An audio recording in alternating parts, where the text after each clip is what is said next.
The birth of the goddess Athena is not merely one of the most extraordinary tales in the Greek mythological canon. It is more than the chronicle of a divinity emerging, fully formed and battle-ready, from her father's mind. It represents the very genesis of a concept, the moment a grand idea was born into the cosmos. The idea of order, of reason, of a world shaped by deliberate design rather than by primordial chaos. To truly comprehend the legacy of Athena, we must do more than simply recount her story. We must decode the grand design she would spend her immortal existence striving to implement. Before there was a design, there was only the void, and from it, the raw, untamed forces that would shape reality. The universe was a tapestry woven from conflict, its earliest history defined not by creation but by succession, by the violent overthrow of one power by the next. The age of the Titans was one of elemental fury. Their rule was the rule of the volcano, the earthquake, the hurricane, immense, untamed power without purpose or direction. It was a world governed by instinct, where strength was the only law and survival the only creed. The Titanomachy, the great war that saw the rise of the Olympians, was therefore more than a simple struggle for a throne. It was a fundamental clash of worldviews. On one side stood the Titans, embodiments of a chaotic, instinctual past. On the other stood Zeus and his siblings, the nascent Olympians, who sought to impose upon this raw universe a new principle. Structure, hierarchy, a system where everything had its place and its function. It was a war for the soul of the cosmos itself. In this crucible of change, one figure stood apart, belonging to the old world of the Titans yet possessing a quality that would be indispensable to the new. Her name was Métis, and her domain was a form of intelligence so profound and multifaceted that the word wisdom alone is insufficient. She was the Titaness of cunning counsel, of shrewdness, of the kind of deep, practical thought that could navigate the treacherous currents of fate. Her wisdom was not the static, theoretical knowledge of a scholar, but the fluid, adaptive intelligence of nature itself. It was like water, formless yet capable of taking any form, gentle enough to nurture life, yet powerful enough to erode mountains. Métis could perceive the hidden mechanics of the world, the unseen connections between cause and effect, the subtle patterns within the grand chaos. She was the embodiment of primordial intellect, a mind that did not merely observe reality, but understood how to bend it to her will. The victory of the Olympians, the very establishment of their new order, would have been impossible without her. It was Métis who perceived the flaw in Kronos' seemingly absolute power. While others saw an unbreakable cycle of a father consuming his children, she saw a biological process that could be reversed. It was she who devised the potion, the emetic that Zeus, disguised, would give to his father. The act of Kronos disgorging his swallowed children, Hades, Poseidon, Hera, Hestia, and Demeter, was not just a strategic victory. It was a symbolic one. It demonstrated that raw power, the kind Kronos embodied, could be undone not by greater power, but by superior intellect. The Olympian order, from its very inception, was therefore predicated upon a Titan's cunning. Zeus, the champion of structure and cosmic law, was fundamentally indebted to the very essence of adaptability he sought to supersede. His reign began not with a thunderbolt, but with a plan conceived by Métis. But this alliance, born of necessity, was built upon a precarious foundation. The very forces that had given Zeus his throne now threatened to unseat him. Gaia and Uranus, the ancient progenitors of the cosmos, whose memories stretched back to the beginning of time, issued a prophecy. It was a chilling echo of the cosmic history that haunted Zeus. They foretold that Métis would first bear him a daughter, a goddess of wisdom and courage equal to her father. But after her, she would bear a son, a god destined to possess a mind so powerful and a will so unyielding that he would one day overthrow Zeus and claim the throne of heaven for himself. This was not merely a family curse. It was a philosophical crisis. The prophecy articulated a fundamental cosmic dilemma. Could the structured, hierarchical power represented by Zeus truly contain and control the fluid, protean nature of pure intellect embodied by Métis? Or would that intellect, by its very nature, always seek to overcome, to adapt, to evolve beyond any structure that tried to confine it, ultimately deposing the order it had helped to create? A cold dread, born of historical precedent, settled into the heart of Zeus. His fear was not the product of paranoia, but of a grim and rational understanding of the universe he now ruled. He had seen the pattern, had lived it. His grandfather, Uranus, the very sky, had been castrated and deposed by his own son, Kronos. His father, Kronos, who had swallowed his own children to avert a similar fate, had been overthrown by him, Zeus. He was the third in a line of cosmic sovereigns, and each had fallen to his successor. The order he had fought so hard to establish felt terrifyingly fragile, a temporary dam holding back the relentless tide of history. He knew, with an unnerving certainty, that unless he could somehow break this cycle of patricidal succession, his reign was doomed to be just another chapter in a story of endless rebellion. He had to find a way to end the pattern once and for all. His solution was as audacious as it was terrifying. He would not kill Métis, for to destroy her wisdom would be to cripple his own reign. He would not imprison her, for her mind could devise an escape from any prison. Instead, he resolved to do the unthinkable. He would absorb her. He would make her intellect, her very essence, a part of himself. This decision, often misinterpreted as an act of pure tyrannical violence, was, in Zeus's mind, a desperate act of synthesis.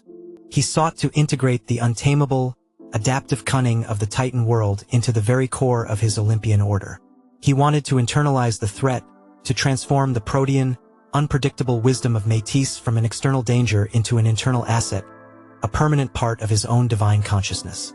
He would not be the victim of the next evolution of power. He would become that evolution. He approached her not with a thunderbolt, but with a challenge, a game of wits that appealed directly to her nature. He proposed a contest of transformation, a playful duel to see who could assume the most impressive or minuscule forms. Métis, confident in her mastery over her own essence, readily agreed. The air shimmered as they changed, from lion to serpent, from raging fire to a gentle stream. Zeus praised her skill, luring her further into the game, encouraging her to become smaller, more fundamental.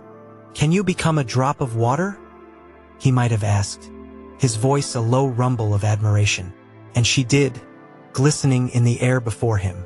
"But can you become something as small and swift as a fly?" he challenged. In that moment, as Métis transformed, she reached the apotheosis of her nature. Pure, concentrated intellect, stripped of all physical might, distilled to its most elemental and vulnerable state. And in that moment of vulnerability, Zeus acted. He opened his mouth and swallowed her whole. The period that followed was not a pregnancy in any biological sense. It was a period of intense internal alchemy. Deep within the mind of the king of the gods, a profound synthesis was taking place. Two forms of intellect, two cosmic philosophies were being forged into one. The authoritative, structural wisdom of Zeus, the wisdom of the lawgiver and the king, was merging with the cunning, adaptive wisdom of Métis, the wisdom of the strategist and the survivor. He had swallowed his wisest counselor, and now her counsel was a permanent voice inside his own head. Within that divine crucible, a new concept was being hammered into shape, a blueprint for a form of order the universe had never before conceived, an order that was not merely imposed by force, but guided by an intrinsic, unassailable logic. The forging of such a monumental idea was not without its cost. A headache began to plague Zeus, at first a dull throb, then a persistent ache, and finally, a cataclysmic, blinding pain that threatened to shatter his very being. The sky god, who had withstood the fury of the Titans, now writhed in agony on his throne, his roars of pain shaking the foundations of Olympus. This was no common ailment. It was the symbolic pressure of creation, the torment of a concept too vast, too radical, being contained within a single consciousness. The established order of his own mind was straining, cracking under the effort of giving birth to a thought that would redefine the very nature of divinity and civilization. The pain was the tension between the old world and the new, playing out within the skull of their king. The other gods gathered around him, their power and knowledge rendered utterly useless. Apollo, the god of medicine, could find no cause and no cure. Hera, his queen, could offer no comfort. The combined wisdom of the Olympian court was helpless before this internal agony. Their failure underscored the uniqueness of the event. Zeus was not suffering from a disease that could be healed. He was in the throes of a singular act of creation, a process that transcended all their known realms of influence. The birth of this new idea required not a healer, but a craftsman, someone who could release it from its conceptual womb. In his torment, Zeus called for Hephaestus, the lame god of the forge, the divine artisan. The choice was deeply symbolic. Hephaestus was the god of techne, of the practical application of knowledge, the one who transformed raw materials and abstract designs into tangible, functional objects. He was the master of turning ideas into reality, whether it was a thunderbolt for Zeus or an intricate piece of jewelry for Aphrodite. If a new design for the cosmos was trapped inside the king's head, only the master craftsman possessed the skill to perform the necessary, radical midwifery. Hephaestus arrived, his powerful shoulders stooped, his leg dragging behind him. In his hand, he carried a heavy, double-headed axe, forged of gleaming bronze in the fires of his own volcano. This was not a weapon of war in the traditional sense, not like the spear of Ares. It was a tool of making and unmaking, an instrument of profound and decisive action, akin to the hammer he used to shape metal upon his anvil. It represented the final, forceful act required to bring a long-gestating concept out of the realm of the mind and into the light of existence. He stood before his suffering father, the other gods watching in a mixture of terror and awe. Zeus nodded, his jaw clenched against the pain. "Do it," he commanded. With a single, precise blow, Hephaestus struck his father's skull. The bronze axe rang out, a sound that was both a crack of thunder and the chime of a great bell. For a moment, a stunned silence fell over the assembled gods. Then, from the wound in Zeus's head, there was not a flow of blood, but a burst of blinding golden light. And from that light, a figure emerged. It was not a helpless, crying infant, but a woman, fully grown, tall and terrible in her beauty. She was clad from head to toe in shining armor, a crested helmet upon her head obscuring nothing of the fierce intelligence in her gray eyes. In one hand, she held a long, sharp-tipped spear. In the other, a great shield, the aegis, that seemed to writhe with its own power. She took a step forward onto the floor of the Olympian court, planted her feet, and let out a mighty war cry, a sound so clear, so powerful, and so full of purpose that it echoed to the very ends of the earth and shook the heavens. Her dramatic entrance, born not of a womb but of a mind, was the key to her entire being. Athena required no childhood, no period of growth or learning, because she was not a being in the conventional biological sense. She was a fully realized thesis, a complete and perfect idea given form. The design for a rational civilization, forged from the union of power and cunning, was flawless from the moment of its inception. She did not need to be taught wisdom. She was wisdom. She did not need to learn the arts of war. She was strategy incarnate. Her maturity was a statement. The principles she embodied were timeless, absolute, and ready for immediate implementation. Every element of her appearance was a chapter in her philosophy. The helmet she wore was more than protection. It was the symbol of a guarded mind, of thought fortified against the intrusions of chaotic emotion and irrational fear. Her intellect was her most precious asset, and it would always be shielded, calm, and deliberate. The aegis, the great shield, was not primarily a weapon, but a symbol of defense. It represented the protection of the established order, the safeguarding of civilization against the monstrous forces of chaos that perpetually sought to undermine it. And the spear, held not with frenzied rage but with a steady, calculated grip, was the symbol of directed force. It was the capacity for action, not for its own sake, but for the precise, surgical implementation of justice and the imposition of a rational will upon the world. It was a tool to be used with purpose, not a weapon to be swung in passion. The assembled Olympians could only stare, their own magnificent powers momentarily forgotten in the face of this unprecedented being. There was no joy, no celebration, only a profound, awestruck silence. They recognized instinctively that this was not just another goddess joining their ranks. A new and formidable power had entered their world, a power different in its very nature from their own. She was the daughter of the king, yet she owed her existence equally to the Titan wisdom he had consumed. She was a warrior, yet her eyes held the calm of a philosopher. In her, they saw a force that could potentially shift the entire balance of power on Olympus. Only Zeus felt a sense of profound relief, a calm that spread through him as the last echoes of his headache finally faded. The pain was gone, but more than that, his fear was gone. The prophecy had been both fulfilled and defeated. A child had been born from Métis, a daughter of unparalleled wisdom, but she had been born from him. Her loyalty was not divided. He had not destroyed the Titan's intellect. He had successfully integrated it, transformed it, and produced from it a successor to his own philosophy. He had not merely avoided being overthrown. He had created the ultimate guarantor of his order, a daughter who was the living embodiment of his own sovereign intelligence, refined and perfected. There she stood, Athena, a perfect blueprint of order and reason made manifest. She was the resolution to Zeus's existential crisis, the synthesis of two cosmic ages. But a blueprint, no matter how perfect, is only a theory. A design, no matter how brilliant, is inert until it is applied. Now, she faced the greatest challenge of all: to take this divine, rational design and impose it upon a world still very much governed by the old laws of instinct, violence, and chaos. Her great project, the civilizing of the universe, had only just begun. To implement her grand design for civilization, Athena understood that she could not rely on divine edicts or sheer force alone. A society could not be built from the top down. It had to be grown from the ground up, established upon a stable and resilient foundation. This foundation, she reasoned, must rest upon three interconnected pillars, each one essential for the stability of the whole. Material prosperity, which freed humanity from the constant struggle for mere survival. Collective security, which protected the community from external threats and internal chaos. And a system of governance, which provided the structures for peaceful cooperation and rational decision-making. These three pillars would be the bedrock upon which her prototype of the ideal state, the polis, would be constructed. The first pillar was the creation of material wealth, not through plunder or conquest, but through productive skill. Athena became the patroness of crafts, of the artisans whose work transformed the raw materials of the world into objects of utility and beauty. Her first and perhaps most profound patronage was over the art of weaving. In her eyes, weaving was far more than a method for creating cloth. It was a perfect metaphor for the creation of society itself.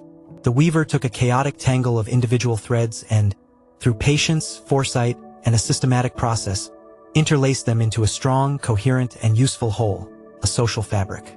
The process demanded logic, the counting of threads, the planning of patterns. It was the disciplined transformation of the simple into the complex, an act of bringing order out of disorder on a small, tangible scale. This act of creation represented a monumental leap in human development. It was a move away from the hunter-gatherer's total dependence on the whims of nature and toward a model of production, where value was actively and deliberately created. A stable economy, Athena knew, began with the ability to produce goods consistently. Weaving provided not just clothing for protection against the elements, but also textiles for trade, for sails that would carry ships, for tapestries that would record history. It was the first stitch in the economic framework of civilization, a foundational skill that taught the virtues of patience, planning, and constructive labor. Next, she turned her attention to the potter's wheel. Pottery was, at its core, the technology of preservation. The creation of clay vessels allowed for the storage of grain, olive oil, and wine, protecting them from pests and decay. This simple innovation had profound consequences. It created food security, liberating communities from the daily, desperate search for sustenance. More importantly, it allowed for the accumulation of surplus. A surplus of resources was the catalyst for all advanced societies. It freed a portion of the population from agricultural labor, allowing for the specialization of skills: the potter, the weaver, the smith, the soldier, the priest. Surplus was the seed from which trade, markets, and the division of labor would grow, creating a more complex and interdependent social organism. Furthermore, these ceramic vessels became more than mere containers for goods. They became containers for culture. The painted surfaces of Greek pottery were the canvases of their age. On them, artisans recorded the great myths, the deeds of gods and heroes, the rituals of daily life. An amphora carrying wine from Athens to a distant colony also carried a story about Heracles or a scene from the Trojan War. In this way, pottery became a medium for mass communication, a way of storing and disseminating a shared cultural identity across the Hellenic world.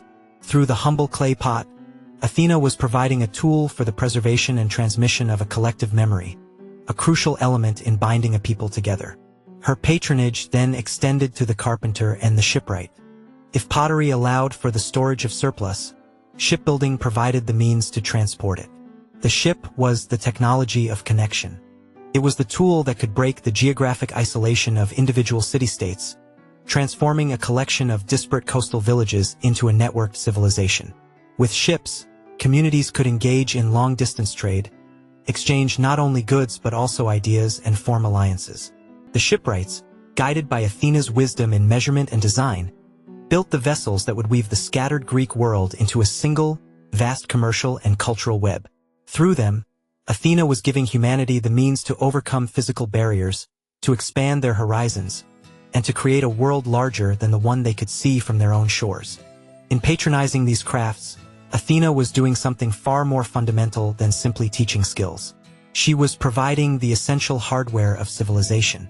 Weaving, pottery, and shipbuilding were the foundational technologies that enabled economic stability, social complexity, and interconnectivity. They were the tools that allowed humanity to begin the long process of mastering its environment, of building a world that was less subject to the caprices of nature and more shaped by human ingenuity and foresight. She was laying the material groundwork for the polis. With the first pillar of material prosperity being established, Athena turned to the second, equally vital pillar: national security. A society, no matter how prosperous, could not flourish if it lived in constant fear of destruction. It needed a means to defend itself. Here, Athena's domain directly overlapped with that of her half-brother, Ares, the god of war. Their relationship was not one of simple sibling rivalry. It was a profound clash of philosophies concerning the very nature of violence. Their opposition represented one of the most fundamental tensions in the Greek worldview: the struggle to tame the brutal realities of conflict through the application of reason. Ares was the embodiment of war in its most terrifying form. Polmos, war as a state of being, a blood-soaked, chaotic frenzy.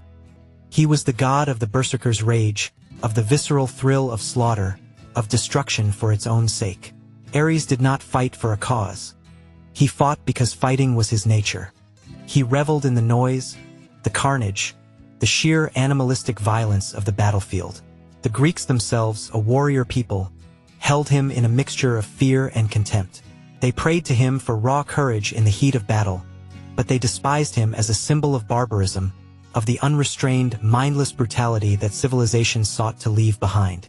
He was war as a plague, a force of pure entropy. Athena, in stark contrast, represented the planned, purposeful engagement of battle. She saw violence not as an ecstatic release of passion, but as a grim, last-resort instrument of state policy.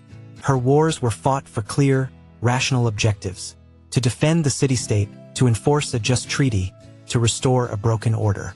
She was the goddess of strategy, of tactics, of the cool-headed calculation that led to victory with the minimum necessary bloodshed.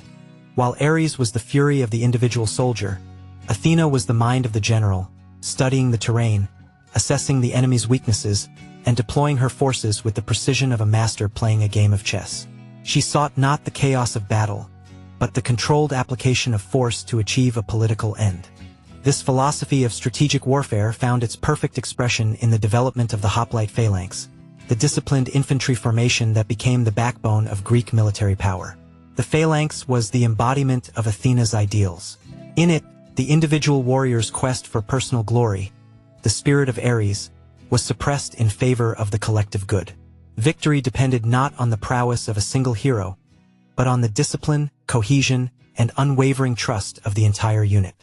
Each hoplite, with his large round shield protecting not only himself but also the man to his left, was an integral part of a larger, organized machine. The phalanx was a moving wall of bronze and courage, a triumph of order and teamwork over individualistic chaos. It was Athena's military doctrine made manifest. By championing this approach, Athena did not glorify war. She sought to civilize it. She took the most destructive and chaotic of human activities and subjected it to the rules of reason and purpose. She transformed violence from a mindless, entropic force into a controlled, surgical tool for the preservation of order. While Ares was the butcher, content to wade in blood, Athena was the strategist, the protector, the one who ensured that the sword, when drawn, served the interests of the city it was sworn to defend.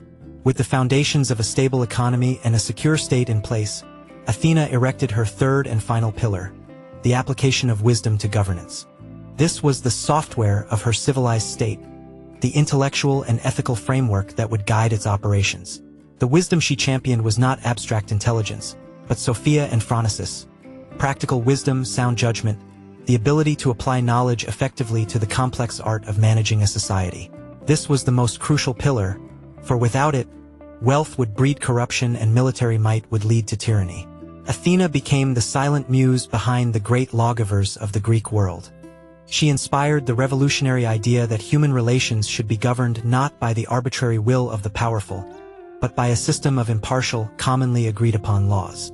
Law was the ultimate expression of reason in society, a bulwark against both anarchy and despotism. It created a predictable, ordered space in which citizens could live and prosper, secure in the knowledge that their rights were protected by a power greater than any single individual. The most powerful myth illustrating this principle is her role in the founding of the Areopagus, the High Court of Athens, as chronicled in the tale of Orestes. This story represents a pivotal moment in the evolution of justice. Orestes, bound by the ancient law of blood vengeance, had killed his mother to avenge his father, trapping himself in an endless cycle of violence. He was pursued by the Furies, primeval goddesses of retribution who embodied the old, instinctual law of an eye for an eye. Instead of allowing this cycle to continue, Athena intervened. She established a court of human citizens to hear the case, to weigh evidence, and to deliver a verdict based on reasoned argument. This act was revolutionary. It marked the transition from the private justice of the vendetta to the public justice of the courtroom, from the dictates of passion to the deliberation of logos. By casting the deciding vote to acquit Orestes, Athena declared that the purpose of justice was not endless retribution, but the restoration of social harmony and the breaking of destructive cycles. Furthermore, Athena was the champion of public discourse. She understood that the best decisions for a community are not handed down by an autocrat, but emerge from the crucible of debate among its citizens. The agora, the public square and marketplace that was the heart of every Greek city, was her sacred space. It was here that politics, commerce, and philosophy mingled, where citizens gathered to argue, to persuade, and to collectively decide the course of their city. This commitment to reasoned debate was the very soul of the burgeoning democratic experiment. Athena taught that a strong society was not one where everyone thought alike, but one where disagreements could be resolved through words rather than swords. By patronizing law, justice, and debate, Athena was constructing the operating system for the polis. She was creating the procedures for nonviolent conflict resolution, for rational collective action, and for the ethical governance of the state. She was building a society held together not by fear, but by a shared commitment to reason. These three pillars, a productive economy built on craftsmanship, a disciplined military dedicated to strategic defense, and a just government founded on law and debate, formed the complete blueprint for Athena's ideal city-state. Each pillar represented the imposition of a rational order upon a form of chaos, economic order upon the chaos of natural scarcity, military order upon the chaos of instinctual violence, and political order upon the chaos of social conflict. Together, they formed a self-reinforcing system, a stable and dynamic model for civilization. The grand design was now fully articulated. The theoretical foundations for the polis were firmly in place. But a blueprint is not a building. Athena now needed a laboratory, a real-world location where she could put her theories to the ultimate test. Her gaze fell upon a rocky promontory in the land of Attica, a fledgling settlement with a hardy, intelligent populace and a natural harbor. It was the perfect ground for her project. But she was not the only one who saw its potential. Her claim would be contested, leading to an inevitable confrontation with another powerful Olympian and another very different philosophy of civilization. Having conceptualized the theoretical framework for civilization, Athena now required a physical space, a crucible in which to test and refine her principles. Her attention was drawn to a promising settlement, perched upon a high, rocky acropolis in the region of Attica. The location was strategically sound, defensible, with access to the sea, and its people, descended from the very earth they tilled, possessed an inclination toward ingenuity and reason. It was the ideal laboratory for her great project. But she was not the only immortal to recognize the site's potential. Poseidon, lord of the seas and shaker of the earth, cast his own covetous gaze upon the fledgling city. The contest that ensued was therefore far more than a territorial dispute between two powerful deities. It was a philosophical referendum, a fundamental clash between two competing visions for the soul and future of human civilization. The very method chosen to resolve the conflict was, in itself, a quiet victory for Athena's worldview. Rather than resorting to a cataclysmic battle that would have surely devastated the very prize they sought, it was decided that the city would be awarded to the god who could provide its people with the more valuable gift. This precedent established that critical decisions should be based on a rational assessment of utility and benefit, not on the outcome of brute force. It was a contest of creation, not destruction, a debate conducted through divine offerings. Poseidon, embodying the primal, explosive power of his domain, went first. His was an act of pure, dramatic force. Striding to the center of the Acropolis, he raised his massive trident, the three-pronged spear that could command the waves and split the continents, and struck the barren rock with earth-shattering power. The ground shuddered, and the mortals cried out in fear and wonder. The gesture was a demonstration of raw, untamed might, a display of his ability to command the very foundations of the world and bring forth its hidden power. From the fissure he had created, a spring of water burst forth, gushing into the sunlight. This was his gift, and its symbolism was potent and clear. The salt water was the essence of the sea itself. With this offering, Poseidon was promising the city a future of maritime supremacy. He was offering them the power of a great navy, the wealth of oceanic trade, the dominion over distant lands. He envisioned a city whose arteries would be the shipping lanes of the Aegean, whose citizens would be explorers and merchants, whose power would be measured in the number of sails that flew its banner. His was a vision of an outward-looking, expansionist and adventurous civilization, a commercial empire built on risk and reward, whose symbol would be the mighty warship, the trireme. Yet, for all its magnificent promise, Poseidon's gift contained a fatal symbolic flaw. The water that sprang from the rock was briny, undrinkable. It could not quench thirst. It could not irrigate the fields. The implication was profound. The path of empire that Poseidon offered, while glorious, was not internally sustainable. It was a path wholly dependent on external conquest and commerce, as fickle and dangerous as the sea itself.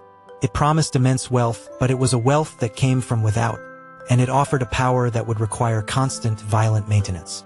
Like the restless ocean, such a civilization would know great triumphs, but it would never know true peace or stability. Then it was Athena's turn. Her actions were the antithesis of her uncle's violent spectacle. There was no theatrical display of power, no shaking of the earth. She approached the rock with a calm and deliberate grace. Instead of striking the ground, she gently touched it with the tip of her spear. Her gesture was not one of conquest or disruption, but one of quiet cultivation, of nurturing cooperation with the earth rather than violently wresting its secrets from it. It was an act of creation, subtle and profound. Where her spear had touched, a sapling began to grow. It rose from the rock with a miraculous speed, its leaves unfolding, a silvery green in the Attic sun. In moments, it stood before them, the world's first olive tree. This was Athena's gift, and it represented a completely different philosophy of life. The olive tree was a source of profound and multifaceted sustenance. Its fruit provided food. Pressed, the olives yielded oil, a precious commodity used for lighting lamps, for cooking, for anointing the body. Its wood could be used for building and for fuel. The tree was a promise of a self-sufficient and stable economy, one where prosperity grew not from distant plunder, but from the patient labor of cultivating one's own land. Unlike the instantaneous rush of Poseidon's saltwater spring, the olive tree was a gift that embodied a different sense of time. A newly planted olive tree takes many years to mature and bear fruit. Athena's gift was not a promise of immediate gratification or sudden glory. It demanded patience, foresight, and a long-term investment in the future. It was the foundation for a society that planned for its grandchildren, a culture that understood that true strength is built slowly, season by season, generation by generation. It was the cornerstone of a stable republic, not a volatile empire. Finally, the olive branch itself was the universal symbol of peace. To cultivate olive groves required a state of enduring peace, as the ravages of war would be the first to destroy them. By offering this gift, Athena was championing a philosophy that prioritized internal development, harmony, and stability over external conflict and expansion. She offered a future where the city's greatest resource would be the well-being of its own people and the productivity of its own land. The choice was then put to the city's people, or in some versions, to their wise half-serpent king Cecrops. Their decision to accept Athena's gift was more than a pragmatic calculation. It was a profound declaration of identity. In choosing the olive tree over the saltwater spring, they were choosing sustainability over short-term splendor. They were choosing peace over war, internal cultivation over external conquest. They were choosing the long, patient wisdom of the farmer over the daring, unpredictable ambition of the sea captain. They were aligning their destiny with the principles of reason, stability, and foresight. And so, the city was named Athens in her honor, forever sealing the sacred bond between the citizens and their divine patron. The very identity of the polis was forged in that foundational choice. It was destined to become the city of the olive and the owl, a place where philosophy, law, and the arts, activities that flourish only in times of peace and stability, would reach their zenith. The philosophical referendum was complete. The model of civilization based on internal strength and guiding intellect had won. Athena's great laboratory had officially been founded. Athens had chosen her path. The blueprint had been accepted, the site secured. But a philosophy, no matter how noble, must ultimately be enacted by mortal, fallible human beings, with all their inherent passions, ambitions, and flaws. The next great test for Athena's project would not come from rival gods with competing visions. It would come from within humanity itself, from the most exceptional and dangerous of mortals, the heroes.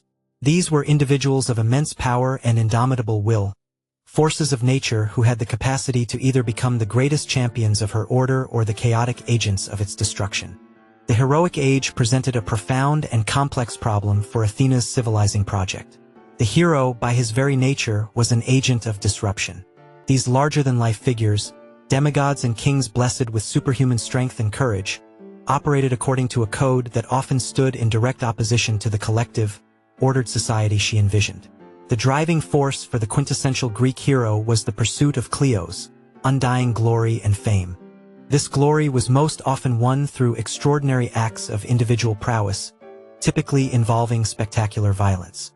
The hero was a force of radical individualism, a walking embodiment of personal will triumphing over all obstacles. This ethos clashed directly with Athena's ideal of a society where the strength of the community, embodied in the disciplined phalanx or the deliberative assembly, was valued above the unpredictable might of any single person. The hero was a weapon without a safety mechanism, as likely to save a city as to destabilize it with his pride. Athena's strategy was therefore not to extinguish the heroic flame, for she understood its power to inspire and to accomplish great deeds, but to channel it. She would not attempt to suppress the hero's drive for glory, but to redefine how that glory could be won.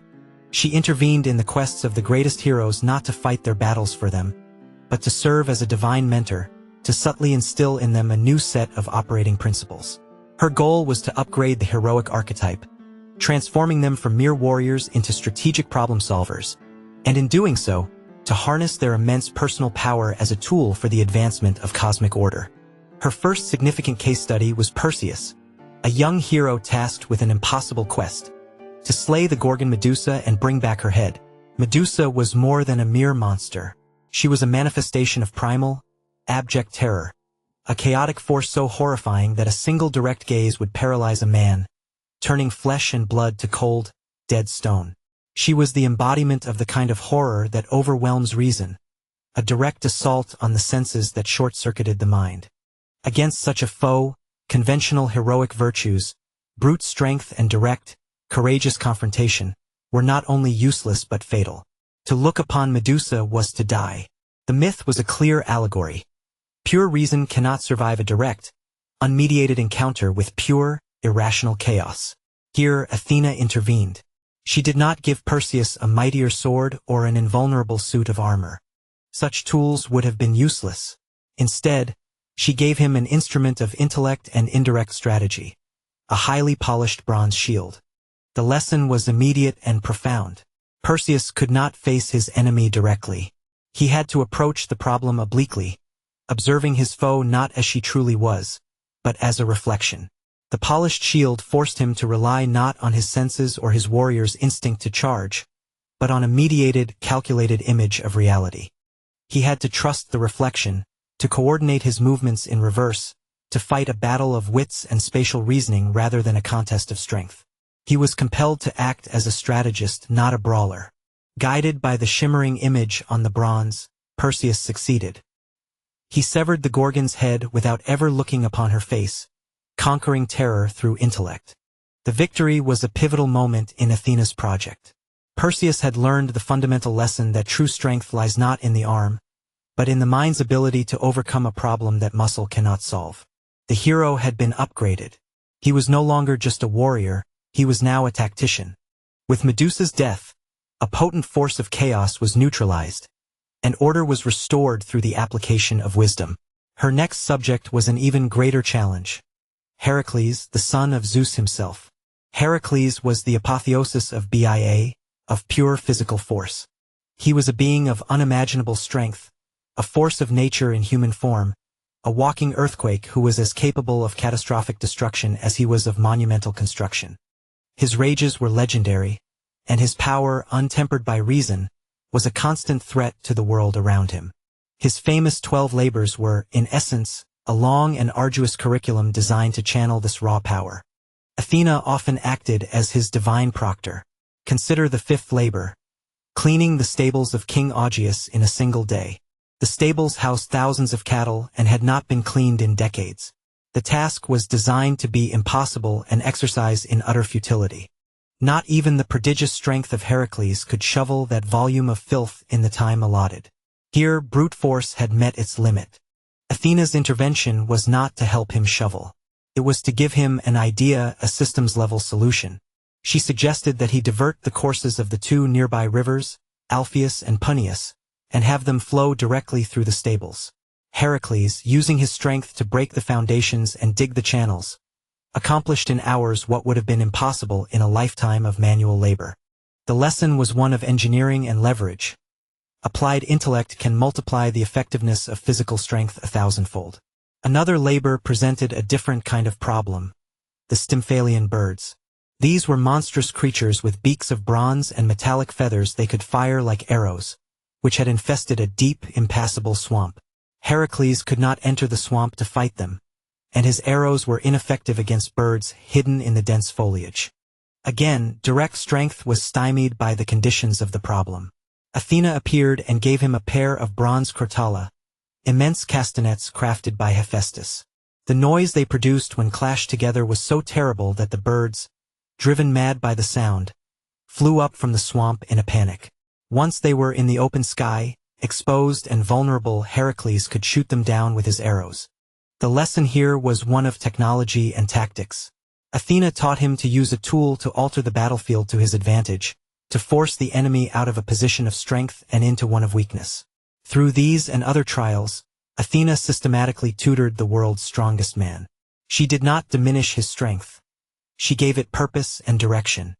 She installed the software of strategic thinking onto the powerful hardware of his demigod physique, teaching the muscle-bound hero to think like an engineer and a tactician. Heracles, under her guidance, was slowly being transformed from a blunt instrument into a precision tool for imposing order on the chaotic monsters of the world. Yet, Athena's project was not without its failures, and the story of Bellerophon served as a cautionary tale. Bellerophon was a hero whom Athena genuinely favored. In a dream, she appeared to him and gave him a golden bridle, the one tool that could tame the magnificent and untamable winged horse, Pegasus. The act of taming Pegasus was itself a lesson. It was about controlling and mastering a sublime, powerful force, not through violence, but through a divine tool of persuasion. With Pegasus as his mount, Bellerophon successfully defeated the Chimera, a monstrous hybrid beast. The hero, in this instance, was one who could harness a great power and use it to destroy a force of chaos. He was a master of his own formidable resources, but Bellerophon's success became his undoing. He grew arrogant, filled with hubris. After his victories, He came to believe that his accomplishments made him the equal of the gods. Convinced of his own worthiness, he mounted Pegasus and attempted to fly to the summit of Mount Olympus itself, to take his place among the immortals. This was a catastrophic failure of Athena's mentorship. Bellerophon had learned the tactical lessons, the skills of mastering power, but he had failed to learn the most crucial lesson of all. Wisdom includes knowing your own limits. Zeus, enraged by this mortal's presumption, sent a gadfly to sting Pegasus, who bucked and sent Bellerophon plummeting back to earth, where he lived out his days as a crippled, lonely outcast. For Athena, it was a bitter outcome.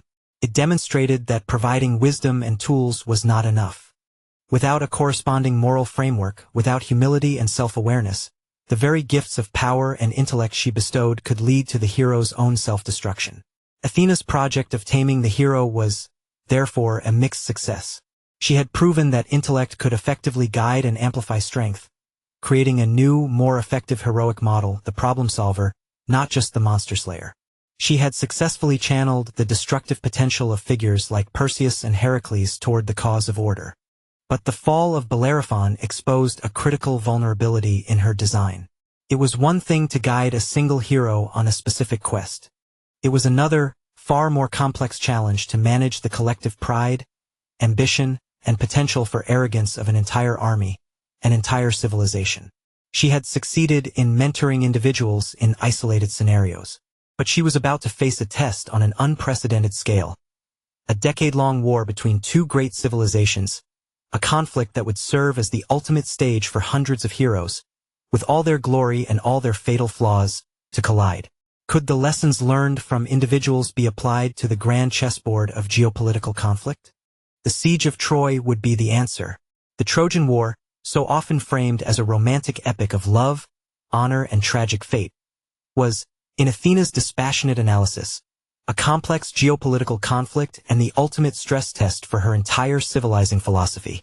Her intervention on the side of the Achaeans was not born of petty favoritism from the judgment of Paris, but was a calculated, strategic choice based on an assessment of the two competing models of civilization at play.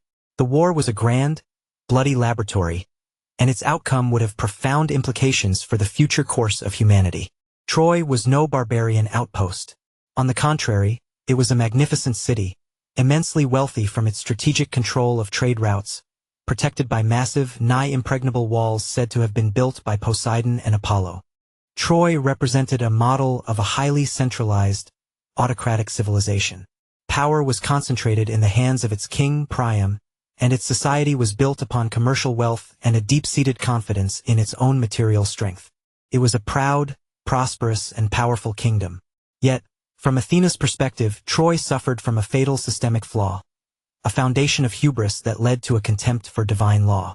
The abduction of Helen by the Trojan prince Paris was not merely a crime of passion. It was a catastrophic breach of Xenia, the sacred law of hospitality, which held that a host must protect his guest and a guest must honor his host. This law was one of the fundamental moral pillars of the Hellenic world, a divine principle that allowed for safe travel, diplomacy, and trust between strangers. By welcoming Paris as a guest, King Menelaus had placed him under his protection. By stealing Menelaus's wife and treasure, Paris had shattered that sacred trust. The Trojan state's decision to condone this act, to protect Paris and the stolen Helen rather than make amends, was a clear signal. It demonstrated that the Trojan model of civilization ultimately prioritized its own pride and power over the universal principles of justice and order. The Achaean or Greek model stood in stark contrast. They were not a unified empire but a fractious coalition of independent kingdoms, frequently at odds with one another. Their leaders were deeply flawed men. Agamemnon, their high king, was greedy and arrogant. Their greatest warrior, Achilles, was a volatile narcissist, driven by his own selfish rage. They were a messy, quarrelsome, and often dysfunctional alliance. However, in this specific conflict, they possessed one fundamental strength that Troy lacked. Their entire expedition, at least in principle, was based on the enforcement of a sacred oath. Years before, Helen's many suitors had all sworn a vow to defend the marriage rights of whichever man she chose. The Achaean invasion of Troy was, therefore, an action undertaken to uphold a treaty, to restore an order that had been violated. Despite the profound imperfections of its leaders and the internal conflicts that plagued their camp, the Achaean cause was rooted in a nascent concept of collective responsibility and the rule of law. Athena saw in their chaotic alliance the seeds of a system based on principle, however imperfectly realized. She chose their side not because they were morally superior individuals, but because their societal model, in this instance, was aligned with the cause of a lawful, ordered cosmos. She was betting on a flawed but principle-based coalition to defeat a prosperous but lawless autocracy. Athena's method of intervention in the war was subtle and strategic. She rarely engaged in direct combat herself. Instead, she acted as a force multiplier, operating through carefully chosen human agents, empowering them not just with strength, but with the clarity of mind that was her true gift. Her first key agent was Diomedes, a fierce but pious warrior who represented the ideal of conventional, disciplined warfare. During Diomedes's great rampage on the battlefield, his Aristia, Athena's aid was specific. She did not just grant him superhuman strength. She lifted the mist from his eyes, allowing him to perceive which figures on the battlefield were mortal and which were immortal. This was a symbolic gift of clarity and discernment. It enabled him to fight with a cool, lucid awareness, to make strategic decisions in the heat of battle, rather than succumbing to the blind, indiscriminate rage, the spirit of Ares, that consumed so many other warriors. The culmination of this divine guidance was the moment Diomedes, explicitly encouraged by Athena, wounded Ares himself. The scene was of immense symbolic importance. Here, a mortal man, guided by strategic wisdom, Athena, physically defeated the immortal god of chaotic warfare, Ares. It was a literal enactment of her entire philosophy on the battlefield. Disciplined, purposeful violence is superior to mindless, raging brutality. Reason had triumphed over rage. Her other primary agent and her masterpiece was Odysseus of Ithaca. Odysseus was the perfect vessel for the aspect of Athena's intelligence inherited from her mother, Metis. He was not the strongest, fastest, or most handsome of the Achaean kings, but he was by far the most intelligent, the most articulate, and the most cunning. While Achilles was the brawn of the Greek army, Odysseus was its brain. He was Athena's tool for unconventional warfare and grand strategy. Throughout the long, demoralizing siege, it was often Odysseus's clever diplomacy and rousing speeches that held the fragile Achaean alliance together when the greed of Agamemnon or the pride of Achilles threatened to tear it apart. Athena worked through him to manage the campaign on a macro level, to maintain the morale and cohesion of the army, a task far more complex than winning any single duel. But his crowning achievement, the stroke of genius that finally ended the decade of stalemate, was the Trojan horse. After 10 years of brutal, attritional warfare, direct assaults and sieges had failed.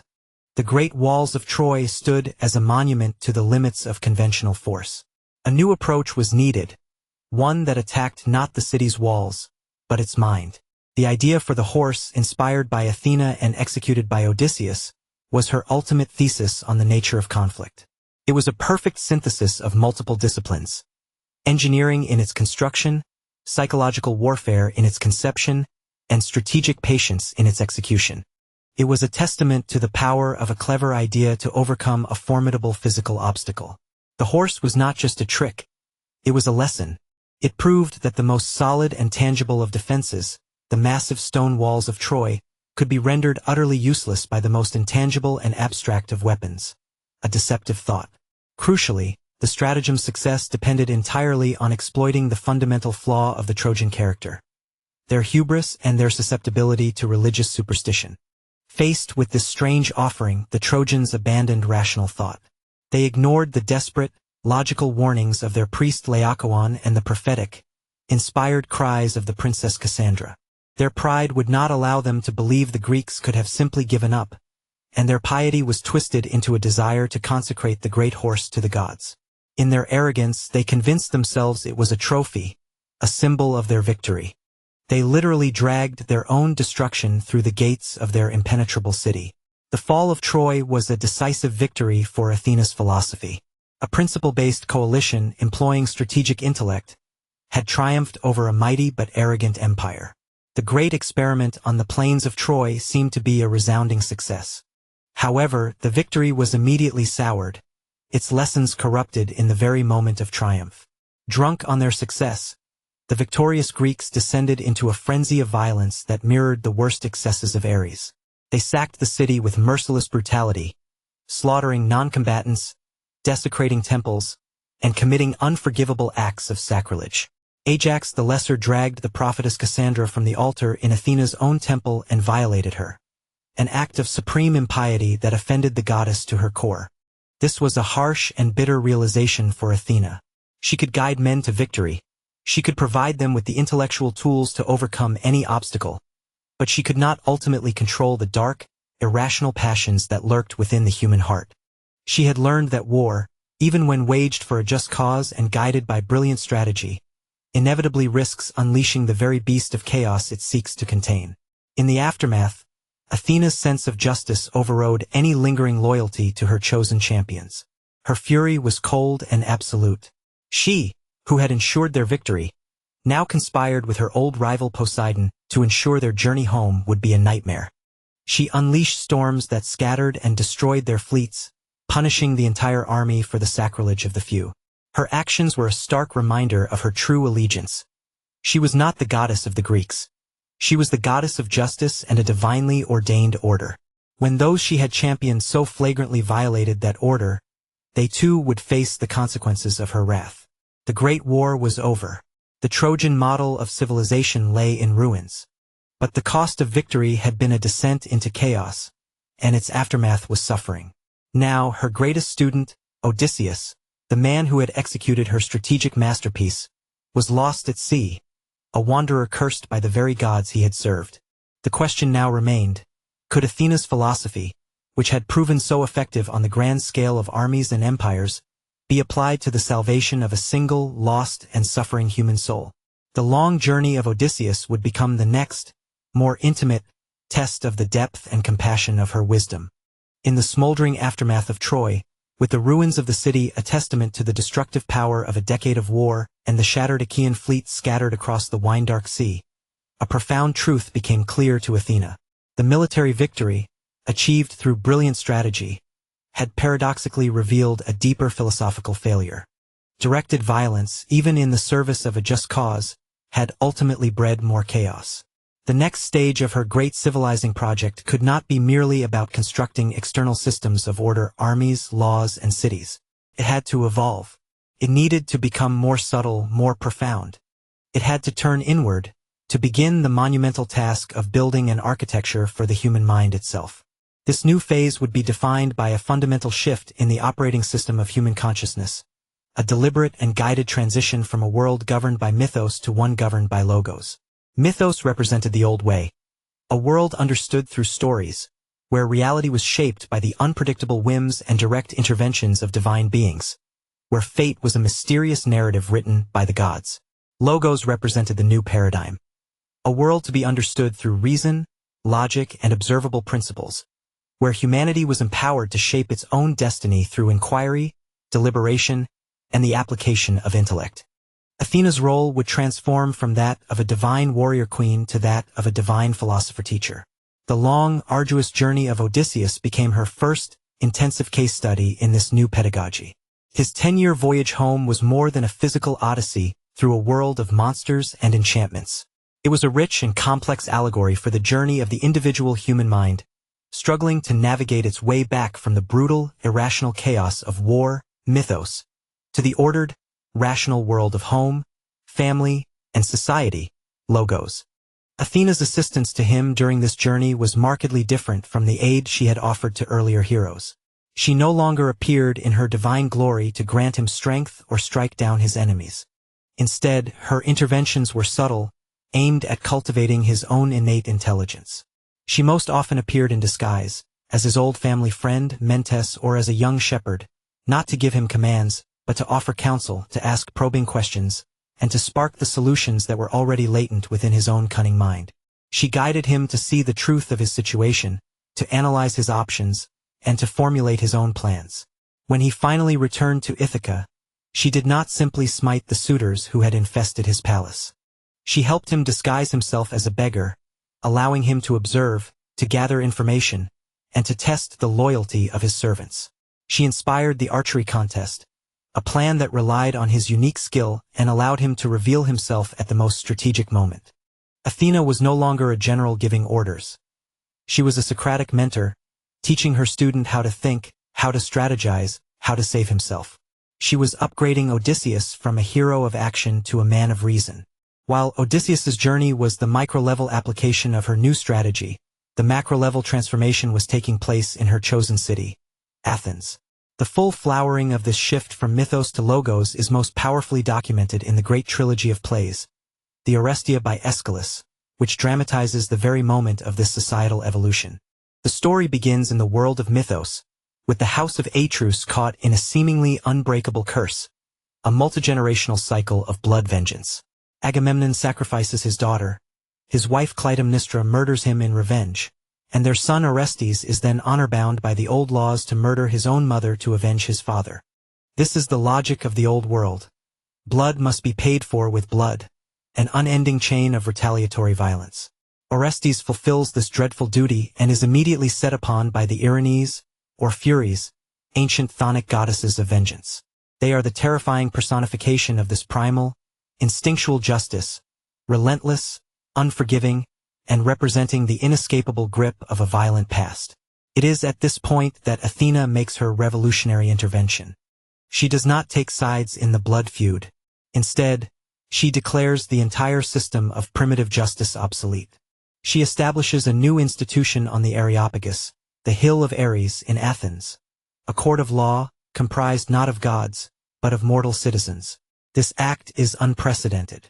She takes the question of justice out of the hands of vengeful gods and grieving families and places it into the public square, subject to a formal process.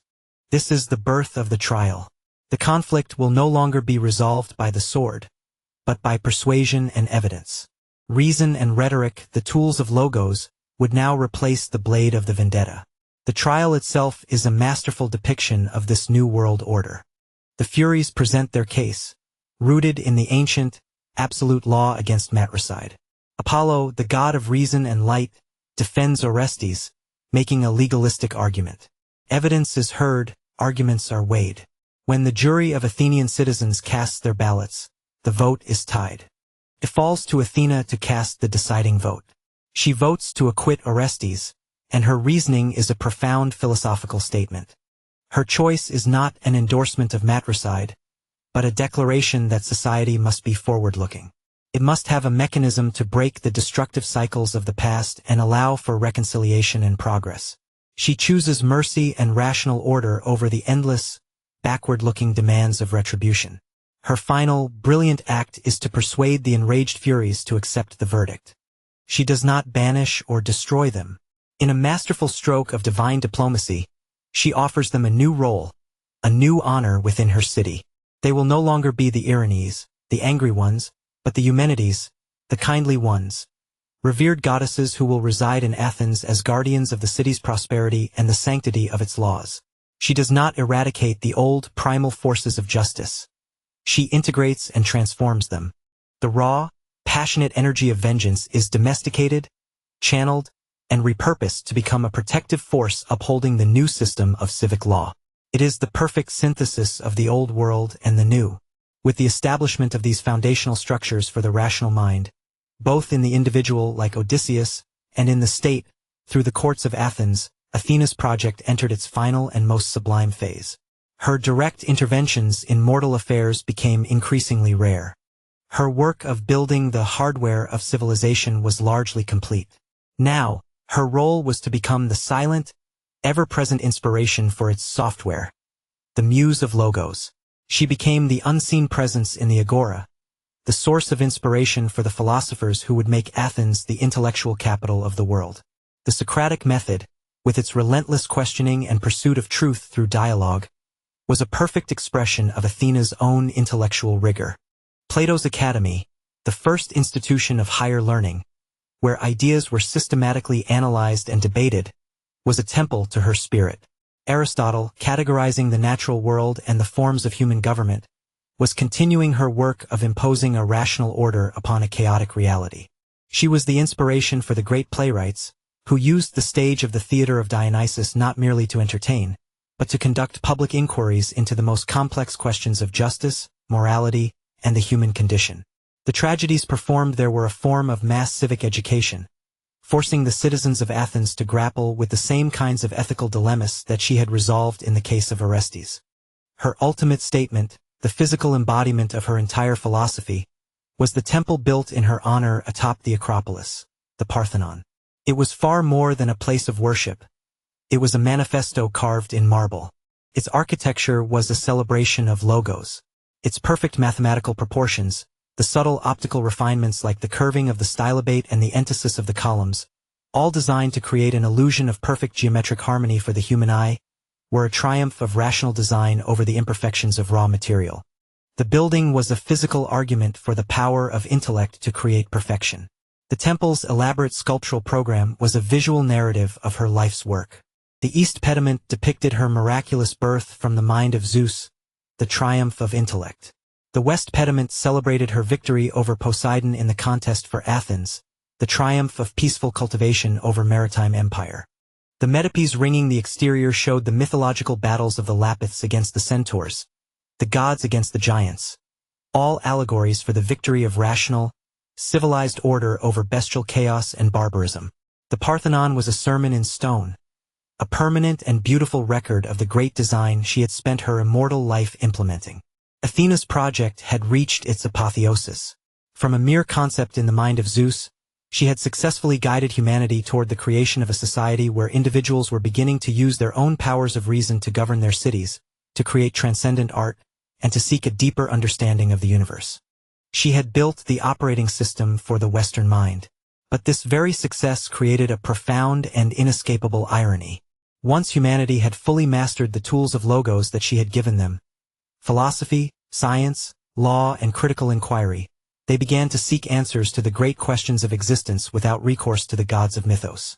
Her greatest triumph, the intellectual empowerment of mankind, was perhaps also the seed of her own obsolescence, and that of the entire Olympian pantheon. As the golden age of Athens began to fade, a new, more pragmatic power was rising in the West. The Romans were coming, and they would have a very different, and far more practical, interpretation of her enduring legacy. The ascent of Rome marked a seismic shift in the cultural landscape of the ancient world. The Roman temperament was starkly different from the Greek. They were a people defined by pragmatism, organization, and a genius for engineering and administration.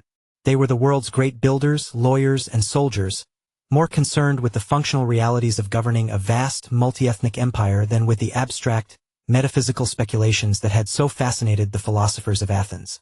They saw the world not as a text to be debated, but as a project to be managed. In their pantheon, before their deep immersion in Greek culture, the Romans already had a goddess named Minerva.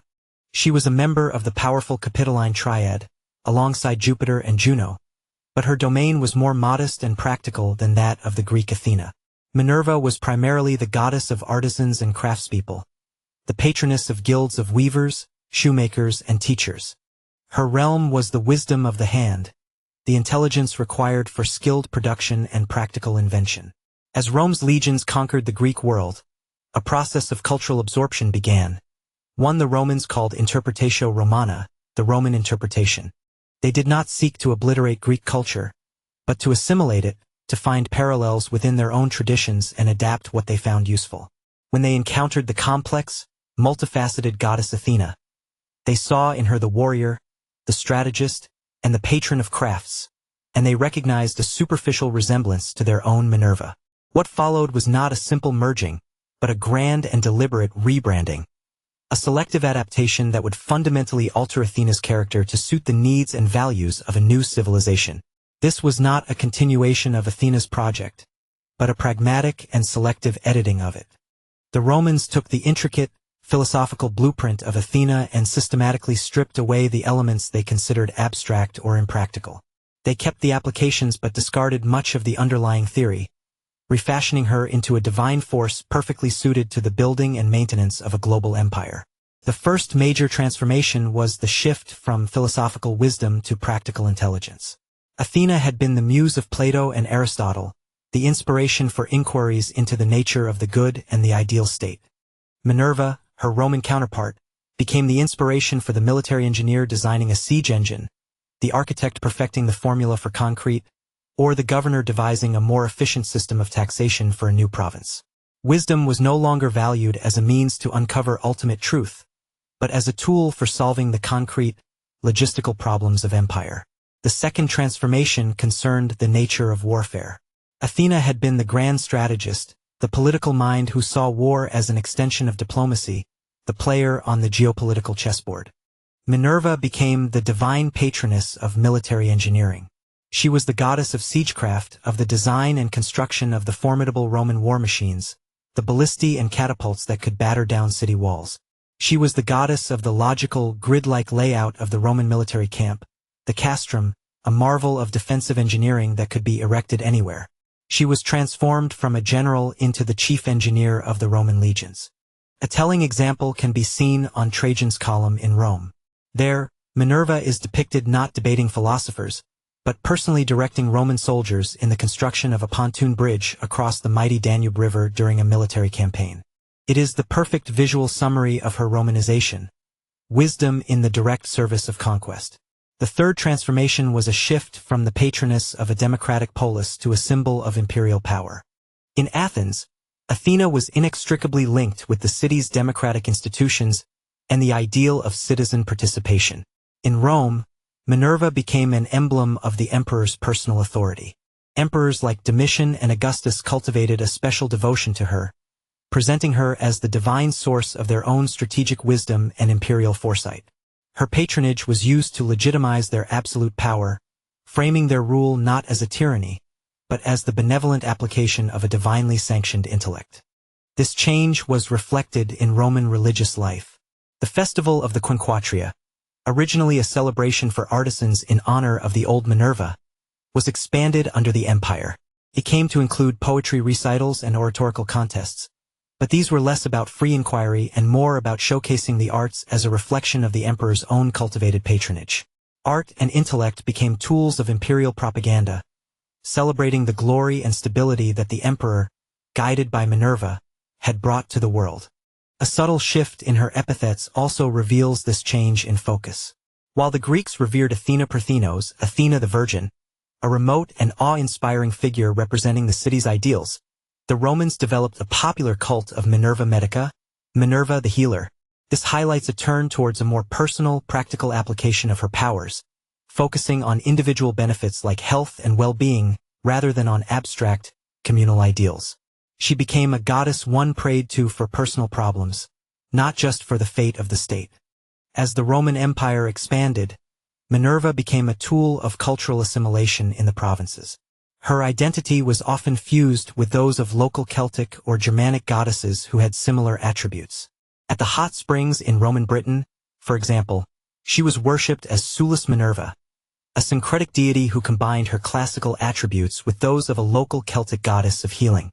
Minerva provided a familiar, Roman interface that allowed for the peaceful integration of local beliefs into the imperial system, smoothing the process of Romanization across a vast and diverse territory. In sum, the Roman transformation was profound. Athena had been the architect, armed with a sweeping philosophical vision for an ideal society. Minerva became the project manager, a supremely competent and practical deity focused on ensuring that the infrastructure of empire, its roads, its aqueducts, its armies, its laws, functioned efficiently and endured. The original, complex design had been simplified, streamlined for mass production. But it was precisely this pragmatic simplification that allowed her legacy, in this altered form, to spread to every corner of the known world. Yet, this very attachment to the imperial machine made her legacy vulnerable. When the Roman legions finally faltered, when the great engineering works fell into disrepair, and when the centralized administrative system collapsed under the weight of barbarian invasions and internal decay, it seemed that Minerva's pragmatic legacy would crumble along with it. Could this Romanized version of Athena, so intimately tied to the fortunes of a specific political entity, survive when that entity ceased to exist? In the encroaching twilight of late antiquity, the marble temples of Minerva were abandoned, stripped for stone, or converted into Christian churches. Her name, once invoked from Britain to Syria, slowly faded from the popular consciousness. But had the design truly been lost? Or was the core idea, the fundamental principle of reason, order, and deliberate creation, merely lying dormant, preserved in dusty scrolls and hidden away in secluded monasteries, waiting for a new age to rediscover its power and resurrect it once more. In the fractured world that emerged from the ashes of the Western Roman Empire, the names of Athena and Minerva were all but erased from the public memory. Europe had entered an age of faith, fragmentation, and forgetting. The grand, unified structures of the past, both physical and intellectual, had crumbled, replaced by a landscape of competing baronies and a worldview dominated by divine revelation rather than rational inquiry. From the perspective of a casual observer, the goddess of wisdom was dead. But this assumption mistook the vessel for its contents. Deities may be forgotten, their altars may grow cold, but a powerful idea possesses a resilience all its own. The true legacy of Athena was never confined to the rituals of her worship. It was encoded in the very blueprint for civilization that she herself was. While the wider world descended into what would later be called the Dark Ages, the design was not lost. It survived, preserved in the most unlikely of sanctuaries. In the quiet scriptoria of isolated monasteries across Europe, from Ireland to Italy, Christian monks, though dedicated to a different god, painstakingly copied the works of the ancient Greek and Roman philosophers, poets, and historians. They preserved Plato and Aristotle, often without fully grasping the revolutionary nature of the ideas they were transcribing. Simultaneously, in the great centers of learning in the Islamic world, in Baghdad, Cairo, and Cordoba, Arab and Persian scholars were not merely preserving the ancient texts, but actively studying, translating, and expanding upon them. The blueprint was kept safe, a seed sleeping through a long winter, waiting for the climate to change. The first thaws of that spring came with the Renaissance. This rebirth was more than just a renewed interest in classical art and literature. It was the deliberate and passionate rediscovery of Athena's entire worldview. The artists and humanists of Florence and Rome looked back past the medieval period and saw in the Greco-Roman world a civilization that celebrated human potential, reason, and the beauty of the material world. They were not just trying to imitate ancient statues. They were attempting to resurrect the intellectual and cultural operating system that had produced them. A single painting can serve as a manifesto for this reawakening. Sandro Botticelli's Palace and the Centaur. The work is a powerful allegory. There stands Pallas Athena, the calm, graceful embodiment of Renaissance learning, reason, and the refined wisdom of Medici Florence. She gently, almost effortlessly, takes the wild centaur by the hair. The centaur, half man, half beast, is the perfect symbol of the untamed passions, the ignorance, and the scholastic barbarism of the Middle Ages. Athena is not killing the beast. She is taming it, bringing it under the control of reasoned wisdom. In this one image, the entire civilizing project of Athena, dormant for 1,000 years, was being consciously and deliberately rebooted. If the Renaissance was the rediscovery of the blueprint, the Enlightenment of the 17th and 18th centuries was its radical and systematic application. The thinkers of this age, Voltaire, Rousseau, Locke, Jefferson, took the core principles of Athena's philosophy and fully secularized them. Reason, logos, was elevated to become the new, universal deity, the ultimate authority by which all institutions, from the monarchy to the church, would be judged. This intellectual revolution had explosive political consequences.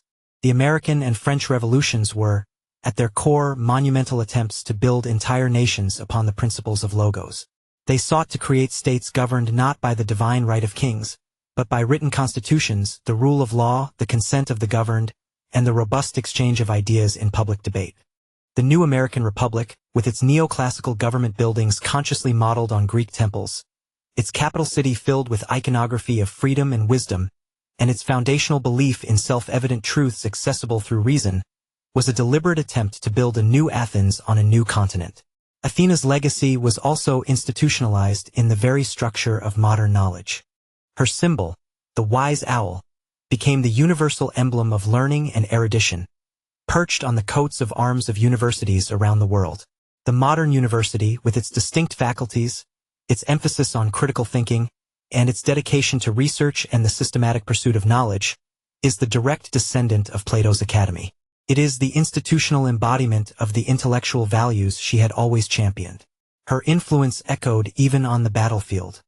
Modern military doctrine, with its supreme emphasis on strategy, intelligence gathering, logistics, and psychological operations, is the direct intellectual heir to Athena's strategic approach to warfare. The famous dictum of the Prussian general Karl von Clausewitz, that war is the continuation of politics by other means, is simply a modern restatement of the core philosophy that distinguished Athena from the mindless rage of Ares. Her presence is most clearly felt in the halls of justice. The allegorical figure of Lady Justice, blindfolded to ensure impartiality, holding the scales to weigh evidence, is a direct cultural descendant of Athena. She is the secularized embodiment of the revolutionary principle Athena established at the trial of Orestes on the Areopagus. That justice must be dispassionate, based on a rational consideration of facts, and blind to wealth, power, or station. And finally, her legacy permeates our daily lives in ways we rarely notice. Every time we solve a complex problem by breaking it down into logical steps, every time we create a detailed plan for a project, every time we engage in a respectful, reasoned debate to find the best solution to a disagreement, we are operating on the intellectual software that Athena installed into the mainframe of Western culture. Her design is the invisible architecture of our rational minds. Looking back, her journey is a staggering one. From her birth as a pure idea, a divine blueprint for order, she moved to construct the foundational pillars of society. She tested her theories in the laboratory of Athens, tamed the chaotic individualism of the heroes, and won a world-altering victory on the grand chessboard of Troy. She then guided humanity in the pivotal transition from a world of myth to a world of reason, was pragmatically repurposed by the Empire of Rome, and after a long slumber, was reborn as the guiding spirit of the Renaissance and the core principles of the modern world. The story of Athena, therefore, is not the chronicle of a dead goddess from a forgotten religion. It is the story of a living, evolving, and ongoing project. It is the story of the relentless struggle within the human experience. The conflict between order and chaos, between reason and instinct, between civilization and barbarism, between creation and destruction. Each new generation faces its own monsters, its own Trojan wars, its own fundamental choice between the glorious, unsustainable promises of Poseidon and the patient, enduring wisdom of Athena. And as a long and chaotic day draws to a close, the quiet peace we seek in the refuge of sleep is, perhaps, a deep, instinctual longing for the very order, clarity, and harmony she represents. It is the final, gentle echo of her immortal design, a whisper of the profound tranquility that only wisdom can truly provide.